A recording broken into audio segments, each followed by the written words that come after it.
Bem, eu vou falar então um pouquinho sobre diarreia aguda. Lembrando que a gente pode classificar a diarreia em 3 tipos. A diarreia aguda, que dura até ou menos de 14 dias, a diarreia persistente de 14 a 30 dias e a diarreia crônica com mais de 30 dias. Tá? Alguns lugares, eles são meio flexíveis em relação à diarreia persistente crônica, que alteram essas datas. Mas o importante a gente salientar é que as diarreias agudas, geralmente de 14 dias, geralmente são resultados de um quadro infeccioso. Já a diarreia persistente, ela pode ser um quadro infeccioso mais arrastado, mais persistente, e até mesmo por conta desse quadro, crianças com uma imunidade um pouquinho pior podem arrastar essa diarreia por um quadro mais prolongado e causar desnutrição. O que seria, por classificação, a diarreia? 3 ou mais evacuações amolecidas em 24 horas, ou, por exemplo, mudança do padrão habitual, né? O padrão intestinal habitual. Então, por exemplo, o bebezinho, ele pode ter momentos de constipação ou ele pode defecar muito, mas vamos supor que um bebê, ele faz cocô, troca fralda 5, 6 vezes por dia. Quando ele começa a trocar 10, 15 vezes, aí a gente já tá diante de um quadro, então, diarreico. Falando um pouquinho, então, dos aspectos iniciais e o mecanismo diarreico. Existe a diarreia osmótica, secretória e invasiva. A diarreia osmótica e a secretória são diarreias que acontecem na porção mais alta do intestino. Já a diarreia invasiva, ela acontece mais na porção baixa, geralmente ali no cólon.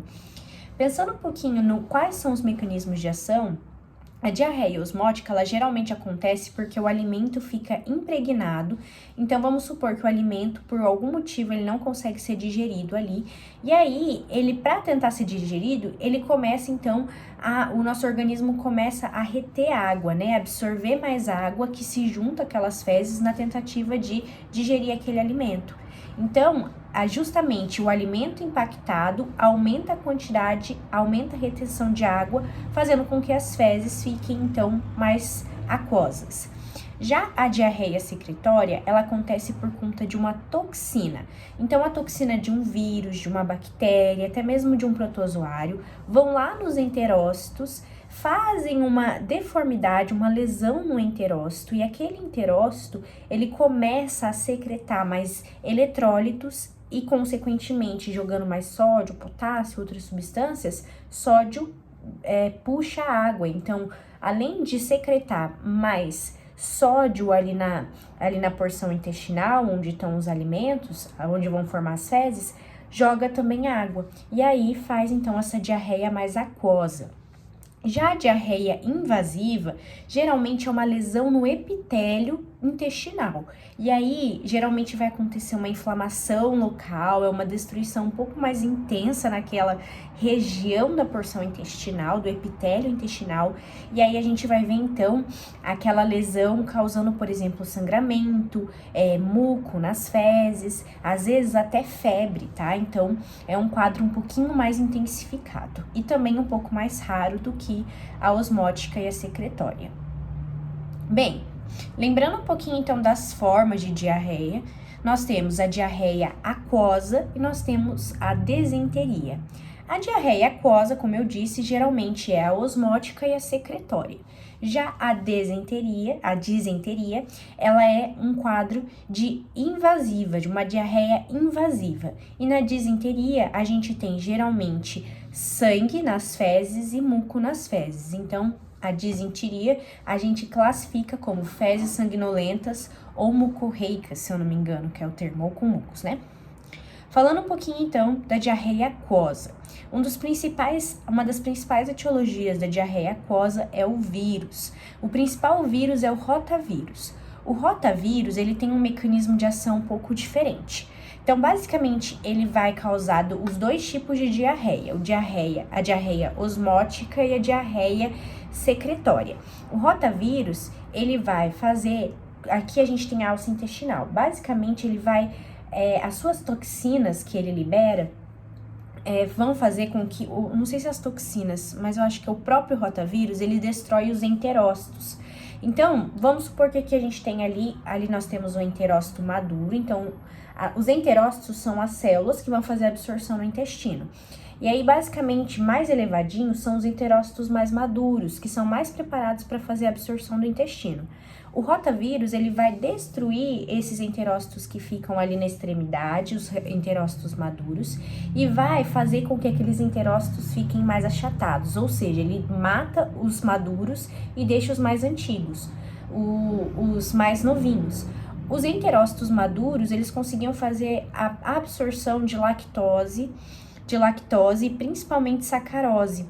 A partir do momento que a gente deixou esses enterócitos achatados, ou seja, sem enterócitos maduros, a gente não consegue absorver lactose e nem sacarose. Consequentemente, nós também vamos ter uma diminuição de uma parte dos alimentos.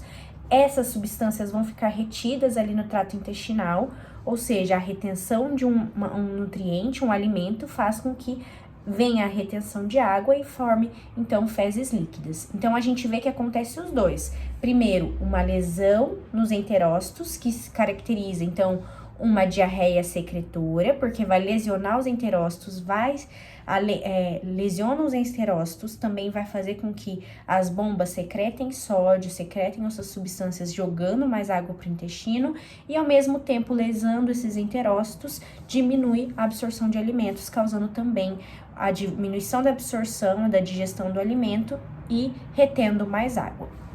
Bem, o que a gente precisa entender um pouquinho do rotavírus é que muitas vezes ele vem associado com outros sintomas, outros sintomas como, por exemplo, gastrointestinais, então, vômitos e diarreia normal, mais o vômito. Então, muitas vezes o rotavírus, ele promove a jeca.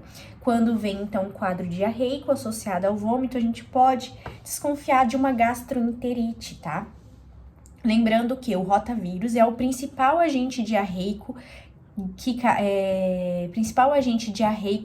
que causa diarreia grave em crianças com menos de 2 anos. E a substância, realmente, ele libera uma toxina que destrói esses enterócitos, que é a NSP4. Bem, falando então um pouquinho do norovírus, o norovírus também é um tipo que causa, então, um dos outros vírus responsáveis pela diarreia aquosa, é o norovírus. Geralmente, o mais importante é saber que o norovírus, ele é responsável por surtos epidêmicos. Então, uma criança numa escolinha que tá com quadro diarreico e depois a turma inteira pega uma diarreia, provavelmente é o norovírus. E a gente tem também outros vírus, como o adenovírus, o astrovírus e até mesmo o Covid.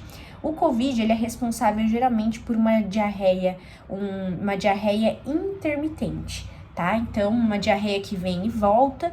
E também, além do Covid, nós temos a influenza também capaz de causar um quadro diarreico. Falando um pouquinho agora das bactérias que causam os quadros de diarreia aquosa, a mais comum é a Escherichia coli enterotogênica, então é a E. coli enterotoxigênica. A ETEC enterotoxigênica é um macetezinho, é lembrado do enterotó de turista, que ela usou ali como macetezinho. Então, a principal causa de diarreia bacteriana é essa E. coli, a ETEC. Libera essas toxinas, e essas toxinas vão atuar, então, ali nos enterócitos, causando, então, ali a diarreia, o quadro de diarreia, por exemplo, secretória, né? E é muito comum e muito conhecida como a diarreia do viajante. Geralmente, quando os viajantes iam para países subdesenvolvidos e voltavam com quadro de diarreia, geralmente era por conta dessa bactéria. E também nós temos essa ETEC, e nós temos a Escherichia coli enteropática. A enteropática, nós pensamos em diarreia persistente. Pática de per. É uma diarreia que permanece, então, por mais de 14 dias e muito comum causar quadros de desnutrição. Falando um pouquinho também da outra bactéria Vibrio cholerae, que é da cólera. Essa é um tipo de bactéria que ela não é muito comum, mas ela causa um quadro muito específico. Geralmente, os pacientes são assintomáticos ou eles vão apresentar uma diarreia muito grave. E geralmente essa diarreia, ela vem caracterizada como uma fezes em água de arroz. É como se subisse uma água, uma gordura, uma água meio amarelada quando esse paciente faz defeca. E por fim, os protozoários na diarreia aquosa, a principal é a Giardia lamblia. A Giardia lamblia basicamente a gente sabe que não é necessário fazer o EPF, tá? Então, o parasitológico de fezes, mesmo com a Giardia lamblia, que é o mais importante da gente lembrar dessa diarreia. Agora, pensando um pouco de disenteria, que são as fezes sanguinolentas e fezes com mucosa, com muco, a gente pensa na principal agente bacteriano, sempre pensar, então, mais em bactérias. Então, nas aquosas, a gente pensa mais em vírus, tá? Em alguns casos específicos, a gente pensa nas bactérias, como, por exemplo, ali, como eu falei, do viajante, ou uma diarreia mais persistente, um quadro um pouquinho mais grave de diarreico, a gente pensa mais em uma bactéria. E agora, num quadro de disenteria, a gente sempre, por ser um quadro um pouco mais grave, a gente pensa ali em bactéria em vez de vírus. A bactéria mais comum é a Shigella. A Shigella, ela libera uma endotoxina, então, e essa endotoxina, ela vai causar disenteria. O que a gente precisa saber da Shigella, tá? A Shigella, ela vai causar uma lesão ali na mucosa do intestino, geralmente região baixa, causando, então, uma inflamação muito intensa naquele epitélio intestinal, e essa inflamação causa uma lesão tão intensa que vai causar, então, por exemplo, sangue nas fezes, né? Que é o quadro característico. Mas ela também libera uma toxina que pode se mobilizar até o cérebro e causar quadros convulsivos. Então, geralmente, diarreia sanguinolenta associada a convulsões, a gente vai associar mais ainda a Shigella. O principal tipo de diarreia de bactéria que causa disenteria é a Shigella. E ainda, se vier com quadro convulsivo, mais ainda nos diz que é um quadro de Shigella, tá? O que é importante também pensar é que, além desse sangue, por causa daquela inflamação local, causa um pouco de tenesmo e até mesmo cólica abdominal. E também, muitas vezes, a gente vai ver que a associação da Shigella com a outra bactéria ali que eu vou falar no final, que é a E. coli enterohemorrágica, pode levar a um quadro que chamamos de síndrome hemolítica urêmica, que é a CHU. Falando agora um pouquinho da salmonela, a salmonela é outro tipo de bactéria que pode causar, por exemplo, bacteremia. Salmonela muito associada a comer comidas com leite, maionese, essas coisas. Então, aqui a gente geralmente, quando a gente desconfia de um paciente com quadro de com quadro de Shigella, a gente não vai pedir para fazer a colpocultura, que é aquele exame de fezes no copinho. A gente só vai começar a desconfiar de uma salmonela, principalmente se for crianças com menos de 3 meses, crianças imunossuprimidas ou com a doença falciforme. Se for um quadro de salmonela, a chance de ter bacteremia é muito alta. Então, aí a gente faz a colpocultura. Então, chegou uma criança com um quadro de disenteria, tem menos de 3 meses, é imunodeprimida ou tem doença falciforme, vamos pensar em salmonela, porque tem risco de fazer bacteremia, a gente pede a colpocultura para investigar melhor. E também a gente tem a E. coli enteroinvasiva. A E. coli enteroinvasiva, ela faz uma destruição da mucosa um pouco mais agressiva, causa hemorragia. Então, ela vai causar ali, por exemplo, sangramento, hemorragia não, ela causa sangramento nas fezes, tenesmo, febre por causa dessa infecção bacteriana, diferente da E. coli enterohemorrágica. A E. coli enterohemorrágica, ela causa uma destruição do epitélio intestinal, mas não é tão agressivo. Então, a enteroinvasiva, ela é muito mais agressiva que a enterohemorrágica.